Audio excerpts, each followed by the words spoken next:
din to. Actually, maganda to. Dalawa siya. Ayan, combo.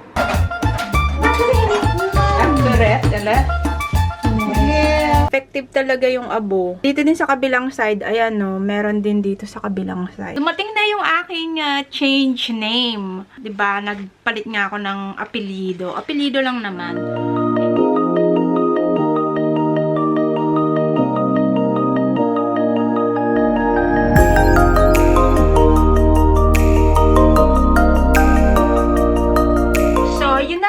Nagkamali pa din ang pangalan ko. Mali pa rin yung pangalan na natanggap ko dun sa sulat. At dahil dyan, in-apply namin siya ulit. Kakainis.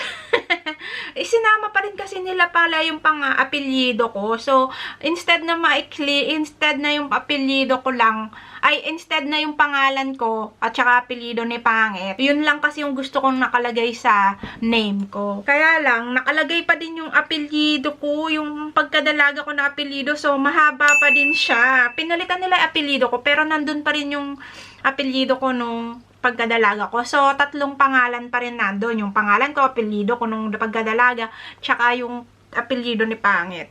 Kaya, ang ginawa namin is, nag-send kami ng bagong application. So, antayin na lang natin yung dumating sa mga susunod na araw. Dahil mali yung nangyari. Kaya, ang gagawin ko is, antayin lang dumating yung papel. The next day, dito ako kina Janice. Binigyan niya ako ng noodles. Ito, tsaka corned beef. Thank you, Janice, sa corned beef. Nagluluto siya ng molo. Nahiya naman ako mag-video sa bahay niya. Ito yung kanyang molo. Janice, say hi naman. Hi! Wala kasi siyang pasok sa work. Wala siyang pasok sa work. Kaya nandito ako sa bahay niya. Nangangapit bahay. Nangangapit bahay. Makikikain ng molo. Yun. Ayan yung ginawa niya. Oh? And ito din yung pagkain ni Russell. Yung kanyang labanos na kinilaw. Gumawa din siya ng biko. Yan yung aming nilalapangs. Yan. O, diba? Ganyan lang yung ginagawa namin for today. Ako na naman. Habang walang trabaho. Walang trabaho lamon. Lamon lang. one eternity later. Nagawa lang ako ng ating drinks. Ito na yung molo ni Janice. Yan. Ito naman yung kinilaw na labanos ni Russell. So, kakain na kami. And, gumawa din siya ng ginisang fried garlic. At gumawa din siya ng ube, buba, bobos. Ayan o. Boba tea. Boba tea. Na ube flavor. Na ube flavor. O, diba? At kakain na kami. Ayan. Sarap. Pareho kami nito ni Janice tataba. At least hindi ka mag-isa, hindi ako mag-isa. Meron siyang kasama. Pareho kami tataba. Maglalakihan na kami. Wala pa si Russell dito. Mamaya pag pumunta si Russell, sana pumunta siya ng hapon. Nasa work pa kasi si Russell. Lasang-lasa yung shrimp. Nilagyan niya kasi ng ng shrimp. Yung ulo ng shrimp. Sarap. O yan. Kain muna kami.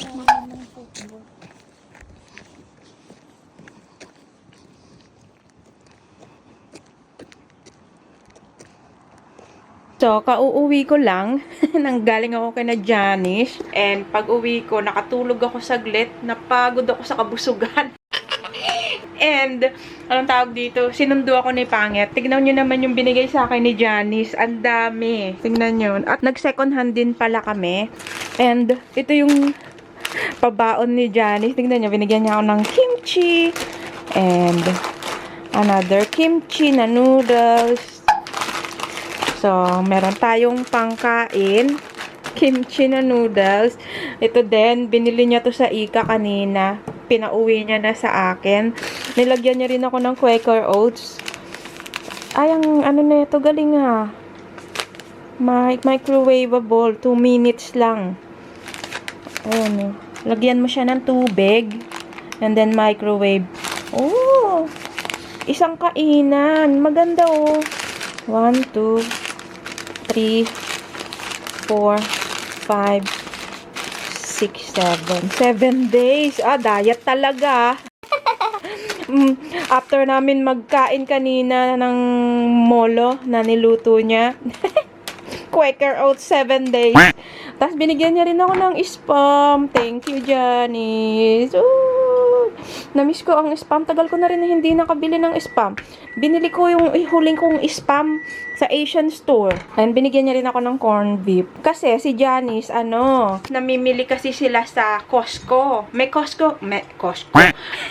May Costco kasi dito sa Sweden. Kabubukas lang ata, no? Pag pumupunta talaga dun si Janice, member siya yata dun, bumibili siya ng madami. Kaya, binigyan niya ako ng supplies. Thank you sa spam, Janice. Ayan. And then, iniinit ko din pala yung niluto namin kanina. Niluto lang pala ni Janice na molo. Ang sarap. Naku, kakain na naman ako, diba? Kakakain ko lang kanina. Pag uwi ko, kakain na naman ako. Halaka. Talagang hindi mapigilan. Ito yung molo. Nilagyan ko siya ng konting kanin.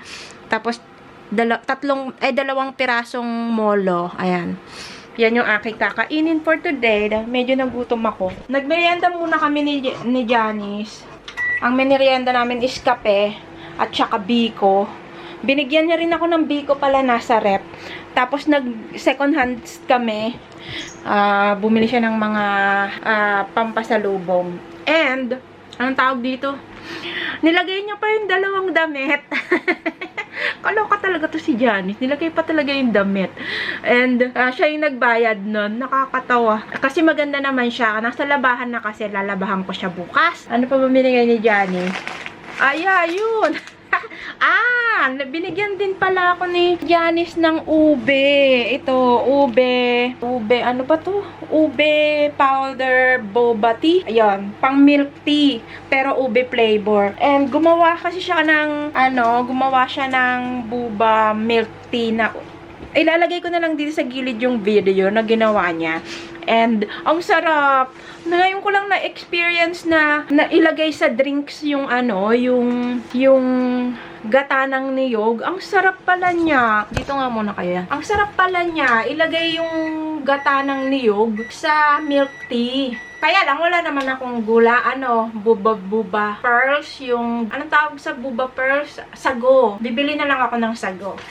Pero, siguro maganda din gamitin yung ube powder na yan sa paggawa ng tinapay. Tatanungin ko si Johnny. Wala kasi siyang pasok, kaya sabi niya punta daw ako sa bahay niya. And, nagpa-dentist kasi yung bunso niya, si Marcus. And then, pagpunta ko dun sa dentist, mali pa yung napuntahan ko na dentista. Doon ako sa isang clinic, pumunta sila doon sa kabilang clinic. Tapos, pumasok na ako sa loob, nag-aantay na ako doon sa reception area. Tapos, nag-text si Janice, sabi niya, nasan ka? Sabi ko, nasa loob na ako ng dentist, ng clinic. Kasi, akala ko doon talaga. Kasi doon kami ng dentista. Tapos, sabi niya, saan ka? Sabi ko, nakaupo. Tapos, sabi niya, saan? Naisip niya na nasa ibang dentista ako pumunta. Tapos nakakatawa talaga. Lumabas ako doon. Sabi ko yung kaibigan ko hindi dito pala nagpunta. Sa kabila. Tapos nagkita na lang kami ni Janice doon sa may tindahan. Kasi nga doon sila sa kabilang dentista pala. Pambata. And then nagluto siya ng biko. Biko para sa merienda namin. And then nagluto din siya ng ito molo. Para siyang siomai na hindi siomai. Kasi lasang-lasang shrimp. Nilagay niya kasi yung ulo ng shrimp dun sa sa sabaw. Sarap. Para siyang seafood. Iniisip ko nung una, sasakay na lang ako ng bus para papunta dun kina Janice. Kaya lang, naisip ko naman, pahatid na lang ako kay Pangit kasi papasok naman na siya sa trabaho. Kaya yun, hinatid ako ni Pangit papunta doon, tapos sinundo niya ako papauwi. After niya mag-work sa work, dumaan na siya kina Janice para sunduin naman ako. Nakakatuwa lang.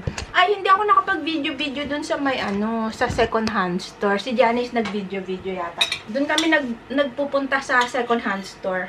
Maganda din yung mga nakuha ni Janice na damit, yung binili niya. Ito yung binigay sa akin ni Janice na nagtingin kami dun sa second hand store. Maganda siya, pang pang summer na damit.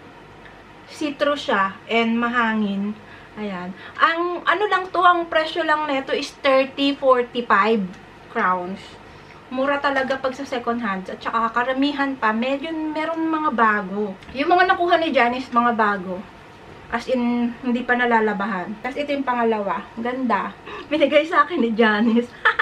Ayan. Diba? Tara, pang summer. Pwede din naman pang alis pala. Maganda din naman na, oh. Meron siyang gantong linya-linya. Palinya effect. So, yung binigay sa akin ni Janice. At saka itong mga spam. Binigyan niya ako ng spam. Tara, 2 spam. Tsaka itong corned beef. Makeup daw.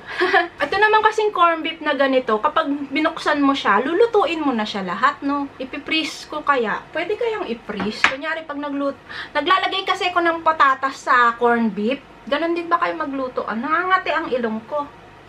Naglalagay ako ng patatas sa corned beef. Siguro, pag niluto ko to, kasi mostly, si Pangit, isang kain lang naman yon. Kakain siya sa unang luto. Itatabi ko na para sa akin yung last. So, gagawin ko, siguro pwede naman siyang i-frozen. And then, kukuha na lang ako ng portion-portion ng almusal. Kasi, yung ganito, madami din siya. Ako lang naman ang kakain, kaya ganun ang gagawin ko. Ipo-frozen ko siya. Ilalagay ko siya sa freezer. Pag naluto, after maluto ba, para instant, iinitin ko na lang. Bukas, ititesting ko to. Itong Quaker Oats na binigay niya. Nagkape na nga ako kina Janice. Magkakape na naman ako. Hindi ko din talaga mapigilan ng kape. Maaga din ako nagising today pala. Alas 7 ang gising ko. Nag-ayos pa ako ng mga sa sarili. Kasi malamig. So, kailangan piliin mo yung yung damit na isusuot mo na hindi malamig. Kaya yun, maaga ako nagising. Plus, nagkape rin ako ng morning. Tapos, pagpunta ko kina Janice, almusal pa kami. Kape na naman. Nakakatawa. Tignan nyo, mali yung napadala sa akin na Lego. And, iba yung natanggap ko dun sa influencer ko. Tignan nyo yung natanggap ko. Itong isang maliit na Lego na Marvel. Instead na yung flower. Kasi, meron akong bago ngayon sa influencer. Kaya lang, mali yung natanggap ko. So, paano ko siya mare-review?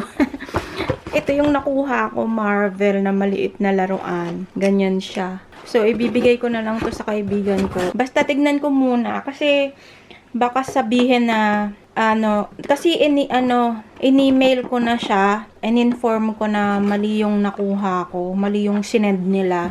So, tignan na lang natin kung anong sasabihin nila sa akin. And, balik exercise na tayo. Dinala ko dito ulit yung aking bisikleta.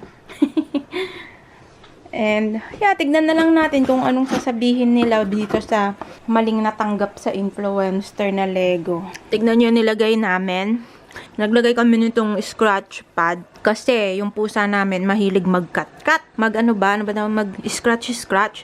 And then, dito sa gilid, puro na siya sira. Kagaya siya ng ganito. Tignan nyo yung itsura. Yung gilid, ganito na yung itsura niya. And, nung nakita namin to sa store, ito, nakita namin to sa tindahan. Bumili kami, isa lang muna kasi gusto namin i-testing ba kung maganda ba siya sa sofa. Nung kinabit naman ni Pangit, maganda naman siya. Tsaka, nag-scratch na dito yung pusa, kaya mabuti naman. Kasi maano siya, ganito matigas. And, simula nung nilagay namin to, nag-scratch na dyan yung pusa namin. Kaya siguro, sa susunod, kapag napunta kami ulit dun sa tindahan, bibili kami ng isa pa dito para pareho na. Kasi dalawang side yung ini-scratch na itong magaling na pusa namin. Nandun siya. Pati nga din to ini-scratch niya. Lahat ini-scratch niya.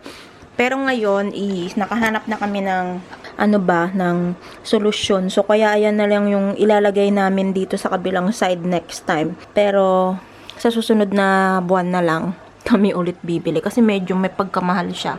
Kaya yan. 'Di ba? Mas okay na. Tsaka kakulay niya yung sofa. Mabuti naman. Kulay gray.